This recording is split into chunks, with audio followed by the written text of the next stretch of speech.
पाकिस्तान मुस्लिम league नून के senior रहनुमा और रुकन कौमी असम्बली मलिक मोहम्मद अफजल खोखर और रुकन सूबाई असम्बली मलिक अनस महमूद खोखर ने चांद रोड के मिसाली गांव कोट असदुल्ला खान में अवामी सहूलत के कई अहम तरक्याती मंसूबों का ऐलान किया है।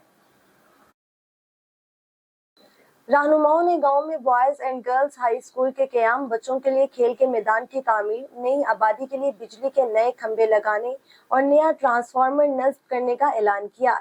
अहलियाने इलाका ने इन ऐलानात पर खुशी और इत्मीनान का इजहार करते हुए कहा कि मुस्लिम लीग नून की क़यादत ने हमेशा अवामी खिदमत को अपना मिशन बनाया है। उन्होंने कहा कि ये तरक्याती मंसूबे इलाके के नौजवानों और बच्चों के मुस्तकबिल को बेहतर बनाएंगे। इस मौका पर अकरम शेरवानी, मलिक इश्तियाक, लतीफ़ इरफान, रशीद खान, मलिक चांद, साकिब मलिक, हाजी रियाज, शाहजहां सलीम खान, मून खान, मलिक अशरफ मुंशी, मलिक शराफत, मलिक अकरम, मलिक मुख्तार और मलिक लतीफ़ समेत दीगर मोअज़्ज़िज़ीन इलाका मौजूद थे।